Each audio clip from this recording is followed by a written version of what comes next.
जय हिंद दोस्तों, कैसे जुड़े उम्मीद करता हूँ सभी मस्त होंगे, अपने से चढ़कार में व्यस्त होंगे। स्वागत है आप सभी का बीएड एंट्रेंस 2025 के एग्जाम में। और आज हम करने वाले हैं सामान्य ज्ञान के मोस्ट इंपॉर्टेंट क्वेश्चन, जिसमें 25 क्वेश्चन हल करने वाले हैं। एक क्वेश्चन बहुत ही महत्वपूर्ण है, एग्जाम में पूछे जाने की संभावना है। बहुत ही महत्वपूर्ण क्वेश्चन लिए गए हैं। महामैराथन की क्लास है, जो कि आज 10वीं क्लास है। चैनल पर जो भी नए हैं, चैनल को सब्सक्राइब कर लीजिए। चलिए, इस समय को ना गंवाते हुए सीधा चलते हैं क्वेश्चन की तरफ। और आज का पहला क्वेश्चन है, लेह अवस्थित है झेलम नदी के दाएं तट पर, झेलम नदी के बाएं तट पर, सिंधु नदी के दाएं तट पर, सिंधु नदी के बाएं तट पर। कौन सा ऑप्शन करेक्ट है?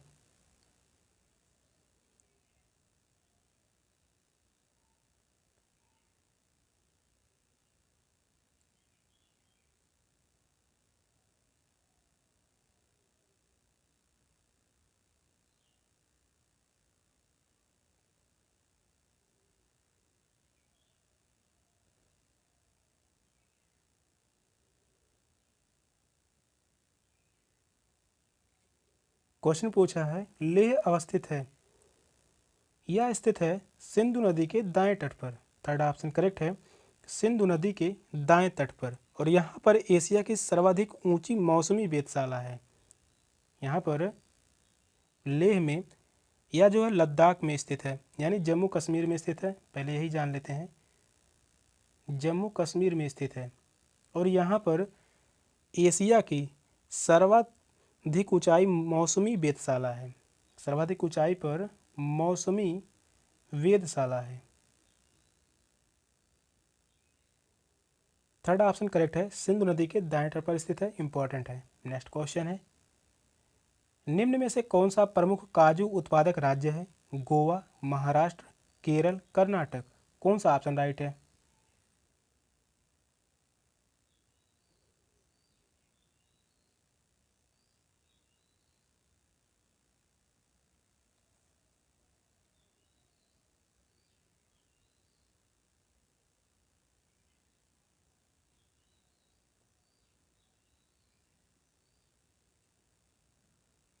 निम्न में से कौन सा प्रमुख काजू उत्पादक राज्य है? तो वह है महाराष्ट्र। सेकंड ऑप्शन करेक्ट है, महाराष्ट्र। महाराष्ट्र राज्य सबसे ज़्यादा काजू का उत्पादन करने वाला राज्य है। उसके बाद क्रमशः आंध्र प्रदेश, या जो है पहले स्थान पर है। इसके बाद जो है आंध्र प्रदेश, आंध्र प्रदेश। इसके बाद जो है उड़ीसा। ये जो है क्रमशः है। महाराष्ट्र राज्य में सबसे ज़्यादा काजू उत्पादक किया जाता है। नेक्स्ट क्वेश्चन है, पेट्रो रसायन के उत्पादन का सबसे बड़ा केंद्र कहाँ पर स्थित है? जामनगर, अंकलेश्वर, नूनमाटी, ट्राम्बे। कौन सा ऑप्शन राइट है? यह क्वेश्चन बहुत ही महत्वपूर्ण है।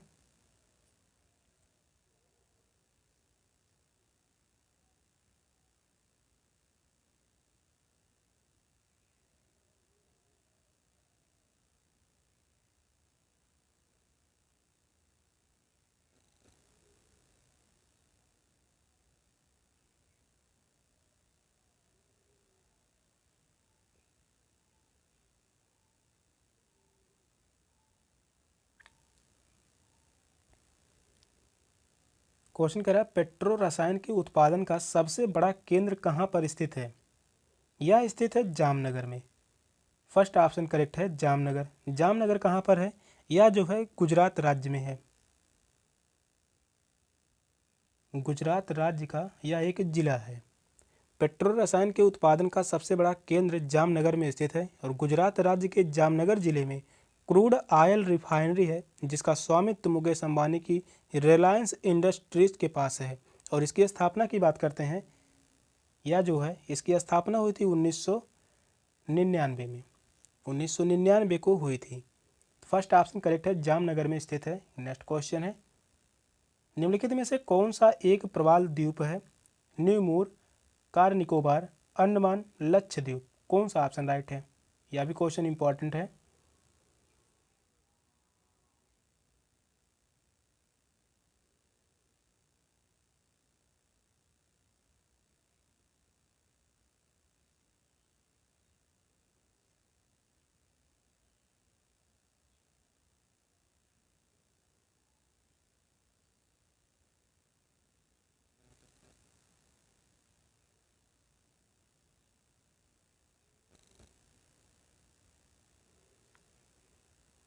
निम्नलिखित में से कौन सा एक प्रवाल द्वीप है? तो वह है लक्षद्वीप। फोर्थ ऑप्शन करेक्ट है लक्षद्वीप। लक्षद्वीप केरल तट के पश्चिम में 300 किलोमीटर पर अरब सागर में फैला 36 प्रवाल द्वीपों का समूह है। यह जो है 36 प्रवाल द्वीपों का समूह है। 36 प्रवाल द्वीपों का समूह है जिसमें केवल 10 पर जीवन यापन कर सकते हैं।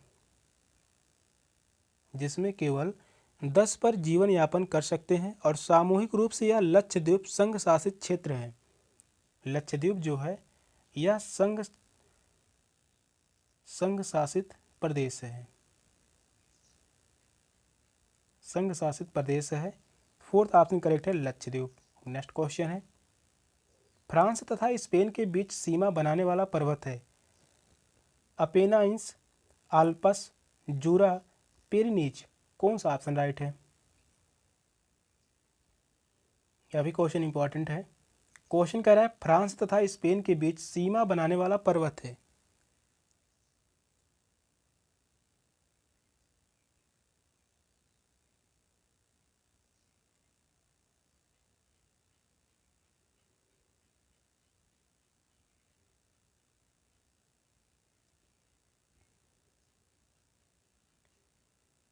तो वह है पेरिनीज। फोर्थ ऑप्शन करेक्ट है पेरिनीज। फ्रांस व स्पेन के बीच पेरिनीज पर्वत सीमा रेखा के रूप में मान्य है। फोर्थ ऑप्शन ही करेक्ट है। नेक्स्ट क्वेश्चन है, निम्नलिखित जनजातियों में से कौन से केरल में पाई जाती है? चेंचू, लेप्चा, डाफला, कोचू, कौन सा ऑप्शन राइट है? जनजाति से संबंधित क्वेश्चन पूछे जाते हैं, 1 से 2 क्वेश्चन जरूर पूछे जाते हैं बीएड एंट्रेंस के एग्जाम में। क्वेश्चन भी बहुत ही महत्वपूर्ण है। मैराथन क्लास से जितने भी क्वेश्चन कराए जा रहे हैं सभी क्वेश्चन बहुत बहुत ही महत्वपूर्ण हैं। तो एग्जाम की दृष्टि से सभी क्वेश्चन लिए जा चुके हैं।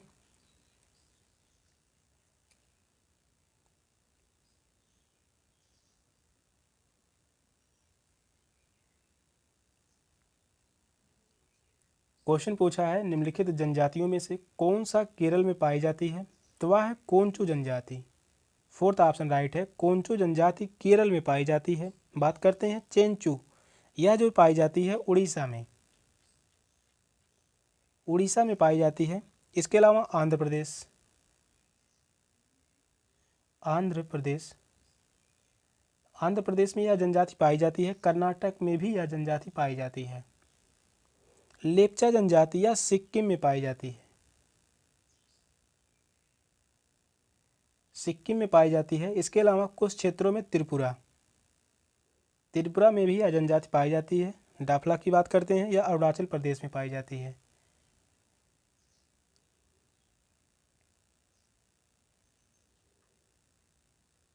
डाफला जनजाति अरुणाचल प्रदेश में निवास करती हैं। फोर्थ ऑप्शन करेक्ट है कोंचू। नेक्स्ट क्वेश्चन है,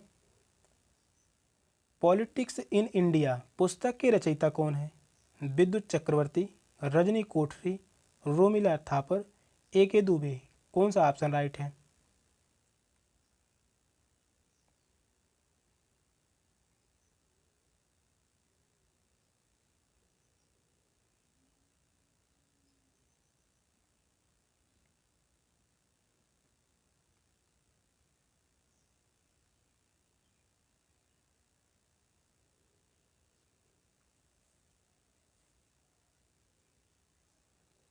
पॉलिटिक्स इन इंडिया पुस्तक के रचयिता कौन है?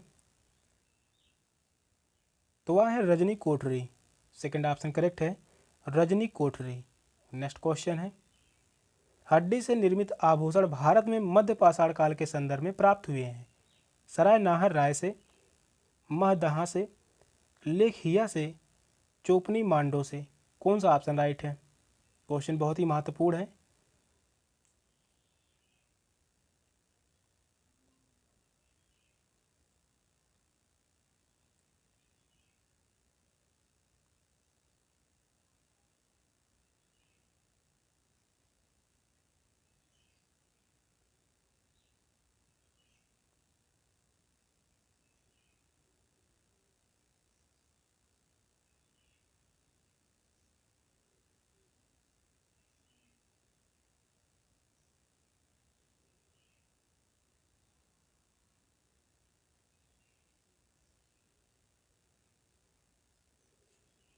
हड्डी से निर्मित आभूषण भारत में मध्य पाषाण काल के संदर्भ में प्राप्त हुए हैं?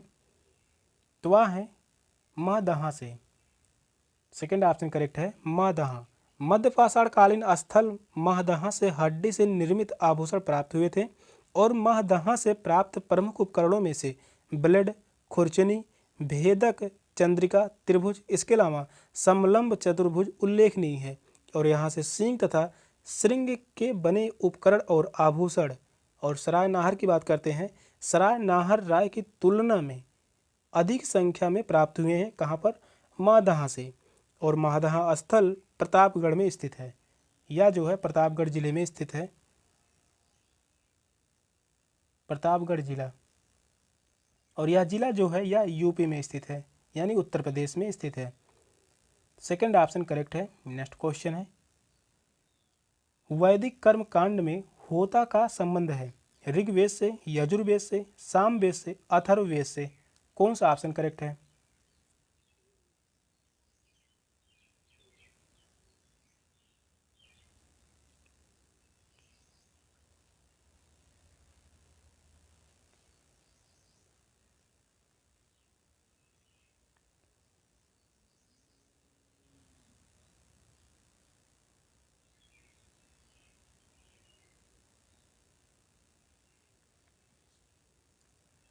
वैदिक कर्म कांड में होता का संबंध है, तो इसका संबंध है ऋग्वेद से।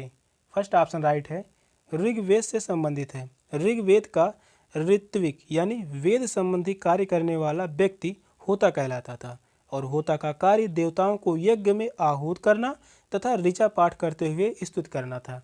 फर्स्ट ऑप्शन करेक्ट है। नेक्स्ट क्वेश्चन है, भारतीय राष्ट्रीय कांग्रेस का एकमात्र अधिवेशन जिसका अध्यक्ष महात्मा गांधी ने किया था? इलाहाबाद अधिवेशन 1921, गया अधिवेशन 1922, बेलगांव अधिवेशन 1924, कराची अधिवेशन 1930? कौन सा ऑप्शन करेक्ट है?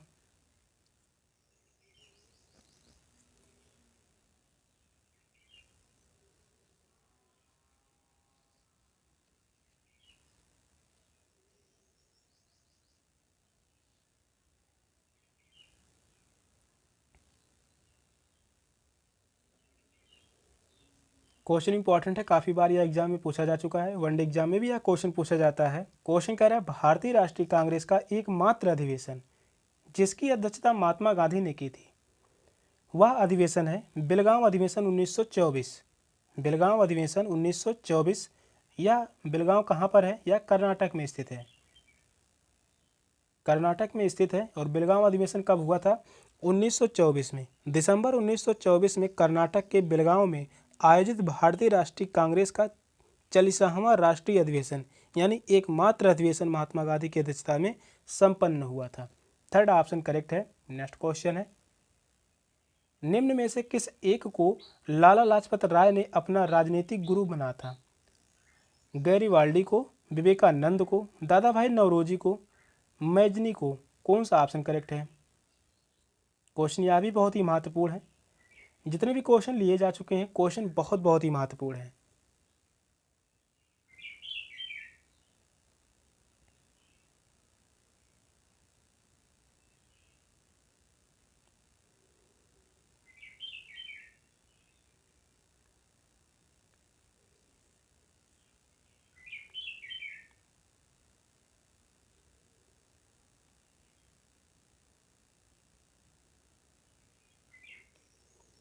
क्वेश्चन कह रहा है निम्न में से किस एक को लाला लाजपत राय ने अपना राजनीतिक गुरु माना था?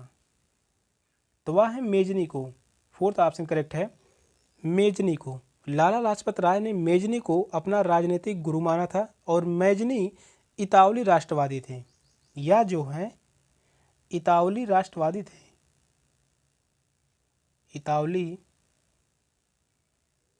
राष्ट्रवादी थे, जो 1848 में इटली गणतंत्र के तानाशाह बने और उन्होंने एक स्वतंत्र व एकीकृत इटली की वकालत की। फोर्थ ऑप्शन करेक्ट है, मैजनी को। नेक्स्ट क्वेश्चन है, निम्नलिखित भारतीय राष्ट्रीय कांग्रेस के किस अधिवेशन में महात्मा गांधी को चंपारण के किसानों की समस्याओं से अवगत कराया गया था? बनारस अधिवेशन 1905, कलकत्ता अधिवेशन 1906, सूरत अधिवेशन 1907, लखनऊ अधिवेशन 1916? कौन सा ऑप्शन करेक्ट है? यहाँ पर जो सन दिए गए हैं ये बहुत ही महत्वपूर्ण हैं, ये सभी महत्वपूर्ण हैं, इसको ध्यान में रखिए।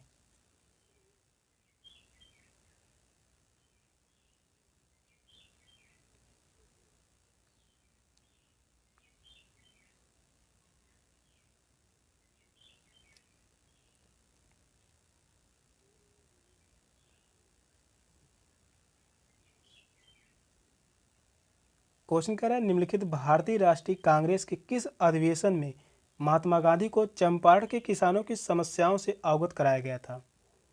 तो वह है लखनऊ अधिवेशन 1916।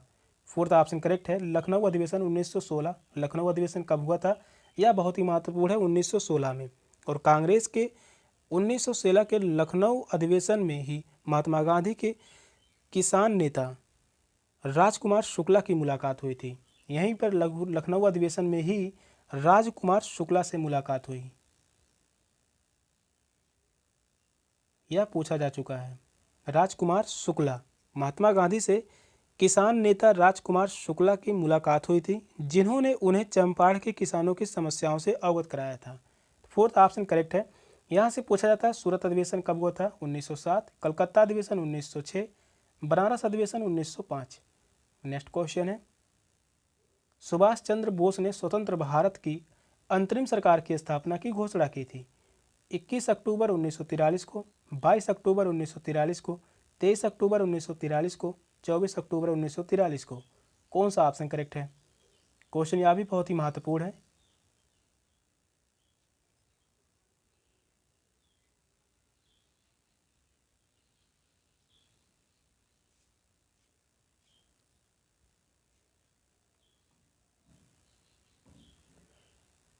सुभाष चंद्र बोस ने स्वतंत्र भारत की अंतरिम सरकार की स्थापना की घोषणा की थी। कब? 21 अक्टूबर 1943 को। 21 अक्टूबर 1943 को, यह डेट याद रखना चाहिए। 21 अक्टूबर 1943 को सुभाष चंद्र बोस ने सिंगापुर में, बात करते हैं सिंगापुर में स्वतंत्र भारत की अंतरिम सरकार के स्थापना की घोषणा की थी। फर्स्ट ऑप्शन करेक्ट है, यह ध्यान में रखना चाहिए, ध्यान में होना चाहिए। फर्स्ट ऑप्शन ही करेक्ट है। नेक्स्ट क्वेश्चन है, भारतीय राष्ट्रवाद का जनक किसे माना जाता है? गोपाल कृष्ण गोखले, बाल गंगाधर तिलक, सुरेंद्र नाथ बनर्जी, उपरोक्त में से कोई नहीं। कौन सा ऑप्शन करेक्ट है?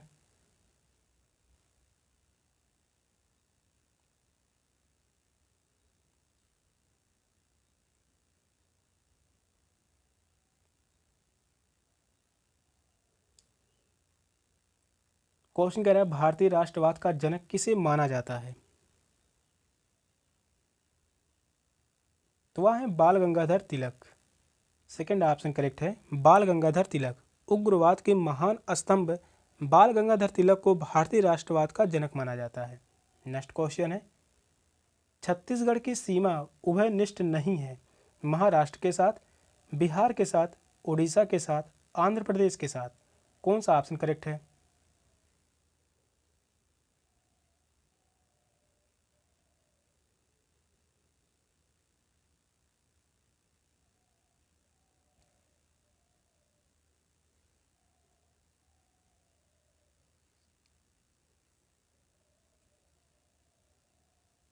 क्वेश्चन कह रहा है छत्तीसगढ़ की सीमा उभयनिष्ठ नहीं है, यानी छत्तीसगढ़ की सीमा किसके साथ नहीं लगाती? तो वह है बिहार के साथ। बिहार की सीमा छत्तीसगढ़ से नहीं स्पर्श करता। सेकंड ऑप्शन करेक्ट है। इस क्वेश्चन को मैप के माध्यम से समझते हैं, फिर याद करने की जरूरत नहीं पड़ेगी। यहाँ पर देखिए, यह जो सीमा है यह छत्तीसगढ़ की सीमा है, यानी यह छत्तीसगढ़ राज्य है। और इसकी सीमा किससे किससे स्पर्श करती है? तो वह है मध्य प्रदेश से। इसके अलावा उत्तर प्रदेश से भी सीमा स्पर्श करती है, झारखंड से सीमा स्पर्श करती है, उड़ीसा से, और यहाँ से बात करते हैं आंध्र प्रदेश से सीमा स्पर्श करती है, तेलंगाना से भी सीमा स्पर्श करती है, और महाराष्ट्र। इन सभी राज्य से छत्तीसगढ़ सीमा स्पर्श करती है, लेकिन बिहार राज्य से सीमा स्पर्श नहीं करती है। यह जो है बिहार राज्य से सीमा स्पर्श नहीं करती है। कितने राज्यों से सीमा स्पर्श करती है छत्तीसगढ़ की सीमा? तो वह है उत्तर प्रदेश, झारखंड, उड़ीसा, आंध्र प्रदेश, तेलंगाना, महाराष्ट्र, मध्य प्रदेश। 7 राज्यों से सीमा स्पर्श करती है। इस क्वेश्चन का जो राइट आंसर था ऑप्शन बी, बिहार के साथ सीमा स्पर्श नहीं करती है।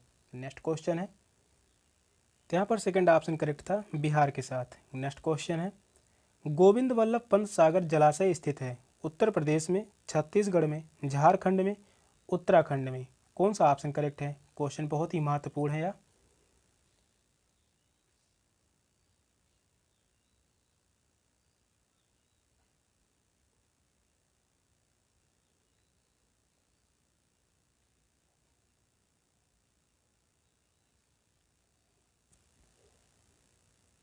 क्वेश्चन कह रहा है गोविंद वल्लभ पंत सागर जलाशय स्थित है, यह जो स्थित है उत्तर प्रदेश में। फर्स्ट ऑप्शन करेक्ट है, उत्तर प्रदेश। गोविंद वल्लभ पंत सागर जलाशय उत्तर प्रदेश के सोनभद्र जिले के पिपरी नामक स्थान पर निर्मित एक कृत्रिम झील है जो 70 वर्ग मील में फैला हुआ है। किस जिले में है? तो वह सोनभद्र, सोनभद्र जिले में, जो 70 वर्ग मील में फैला हुआ है। 70 वर्ग मील में फैला हुआ है। नेक्स्ट क्वेश्चन है, लोक नगरी सातत्य के विचार को उस आधार पर विकसित किया गया है जो अध्ययन किए गए थे मैक्सिको में, ब्राज़ील में, इंडोनेशिया में, भारत में। कौन सा ऑप्शन करेक्ट है?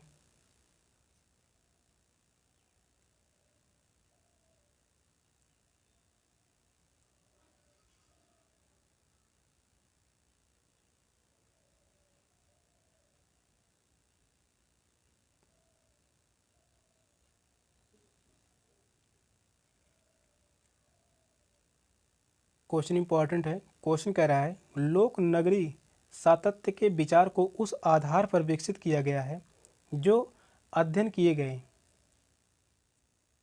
तो वह है मैक्सिको में। फर्स्ट ऑप्शन करेक्ट है, मैक्सिको में अध्ययन किए गए हैं। लोक नगरी सातत्य के विचार को मैक्सिको के किए गए अध्ययन के आधार पर रॉबर्ट रेडफील्ड ने 1941 में प्रतिपादित किया था। किसने यह प्रतिपादित किया था? तो यह प्रतिपादित किया था रॉबर्ट रेडफील्ड। रॉबर्ट रेडफील्ड ने प्रतिपादित किया था। कब? 1941 में। 1941 में। फर्स्ट ऑप्शन करेक्ट है। नेक्स्ट क्वेश्चन है, निम्न राज्यों के निर्माण का सही आरोही क्रम है? नागालैंड, मेघालय, सिक्किम, अरुणाचल प्रदेश। मेघालय, अरुणाचल प्रदेश, नागालैंड, सिक्किम। अरुणाचल प्रदेश, नागालैंड, सिक्किम, मेघालय। सिक्किम, नागालैंड, अरुणाचल प्रदेश, मेघालय। कौन सा ऑप्शन करेक्ट है?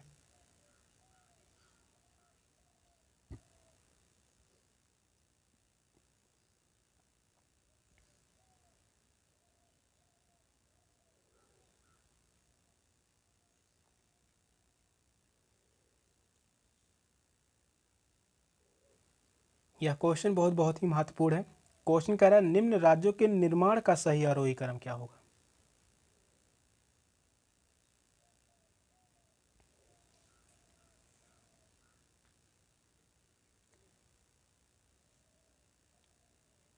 आरोही यानी बढ़ते हुए क्रम में, जो कि फर्स्ट ऑप्शन करेक्ट है, नागालैंड, मेघालय, सिक्किम, अरुणाचल प्रदेश। फर्स्ट ऑप्शन ही करेक्ट है। नागालैंड का गठन कब हुआ था? तो 1963 में। 1963 में नागालैंड का गठन हुआ था। मेघालय की बात करते हैं, मेघालय का गठन हुआ था 1972 में। और सिक्किम की बात करते हैं, सिक्किम का गठन हुआ था 1975 में। अरुणाचल प्रदेश का गठन हुआ था 1987 में। 1987 में गठन हुआ था। फर्स्ट ऑप्शन करेक्ट है। नेक्स्ट क्वेश्चन है, water prevention and control of pollution cess act लागू किया गया। कब लागू किया गया? 1973 में, 1975 में, 1977 में या 1979 में। कौन सा ऑप्शन करेक्ट है?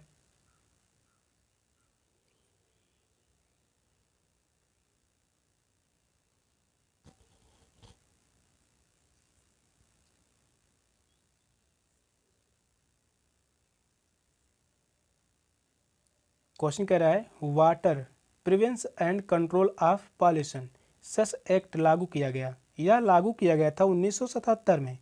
थर्ड ऑप्शन करेक्ट है, 1977 में यह लागू किया गया था। नेक्स्ट क्वेश्चन है, मूंगफली मुख्य फसल है जॉर्जिया की, गैम्बिया की, घाना की, ग्वाटेमाला की। कौन सा ऑप्शन करेक्ट है?